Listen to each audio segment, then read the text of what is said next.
नमस्कार। मैं बैठा हूँ एक आइकिया स्टोर में। बहुत ही बढ़िया स्टोर है। It's a beautiful store and I am so glad it's there.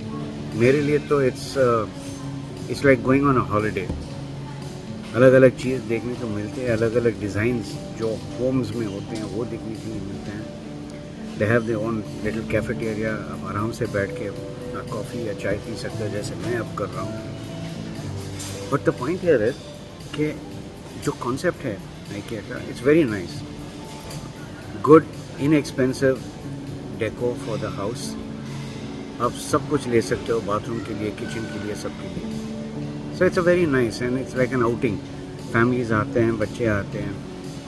It's like by the time आप एंड टू एंड वॉक करोगे तो कम से कम आप 2 किलोमीटर का चल चुके होंगे। And it's a nice AC environment. खैर, ये हो गया एनवायरनमेंट के बारे में इस जगह की। जो बात मैं बोलना चाह रहा हूँ वो है लोगों का एटीट्यूड, लोगों का बिहेवियर। अब सब एक्साइटेड होके आते हैं, कॉन्सेप्ट पहला है हिंदुस्तान में। ऐसी चीज़ तो आई थिंक 2 या 3 होंगे अब।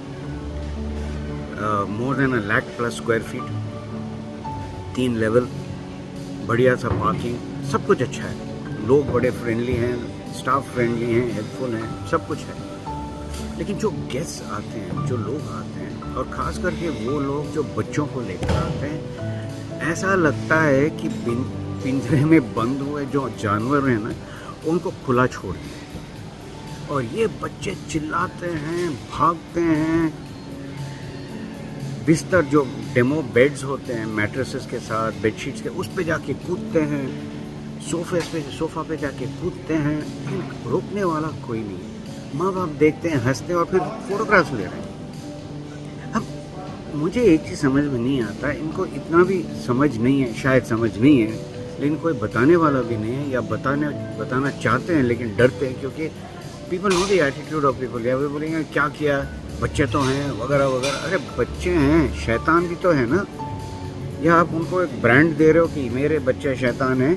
मेरे बच्चे मेरे काबू में नहीं हो सकते हैं, क्योंकि मुझे बच्चों को काबू करना नहीं आता। या इवन वर्स, मैं अपने बच्चों को किस तरीके से बिहेव करना चाहिए जब बाहर जाते हैं, ये मैंने सिखाया ही नहीं। ये मैसेज जाता है बस। You are proud of your children, you are very happy that you have children, good, very good, God bless them. बच्चे हैं, but you need to train them, उनको सिखाना पड़ता है। मैंने आज इसी स्टोर में 5 लोगों को रोक चुका हूँ।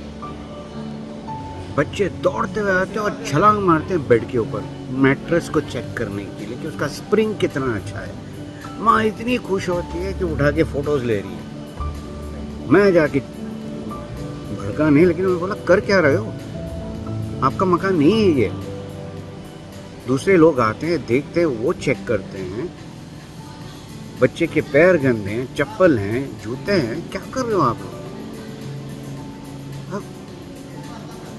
देखो, एक सवाल आता है कि हम कितनी बार किन किन लोगों को रोकेंगे हम जब हम ऐसी चीज़ें देखते हैं। मैं कहता हूँ आपको दिखता है तो आप जाके रोको ना। शुरुआत तो आप ही के साथ होती है। क्या आप भी डिपेंड कर रहे, कोई बोलेगा, मैं देखूंगा उसका रिजल्ट क्या होगा।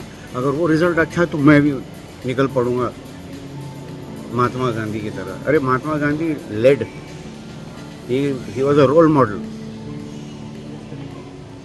तो आप करना क्या चाहते हो, क्या एग्जाम्पल देना चाहते हो, क्या लेसन देना चाहते हो बच्चों को। सवाल ये उठता है, क्योंकि आगे जाके बच्चे आप ही का नाम रोशन करेंगे या डुबाएंगे, दोनों में से चॉइस आपका है। सो प्लीज़, मेरा पॉइंट यही है, wild kids are a delight, no doubt. आंखों का तारा, आंखों का सेब, apple of my eye English में, तो ये सब ठीक है। लेकिन अगर बंदरों की तरह और जानवर की तरह अगर बिहेव करेंगे तो क्या फ़ायदा है। सोचिएगा ज़रूर। और जब आप बाहर जाते हो और ऐसा बिहेवियर देखते हो तो प्लीज़ जाके रोकिए, समझाइए उनको कि ऐसा बिहेवियर अच्छा नहीं होता है। क्योंकि यही बिहेवियर हम बाहर जाते हैं, देश के बाहर जाते हैं, और हमारे नाम पे एक थप्पा लग जाता है कि इंडियंस आर एब्सोल्यूट अनरूली बंदर लोग हैं। ना तमीज़ है, ना क्लीनलीनेस है, ना बिहेवियर में कुछ है, कुछ नहीं इन लोग के पास। बस पैसा फेंकते हैं और सोचते हैं कि पैसा फेंको और सब कुछ ठीक हो जाएगा। It's a very sad attitude दोस्तों। तो प्लीज़ सोचिएगा ज़रूर इस बारे में। And then wish you all the best. Have a great day.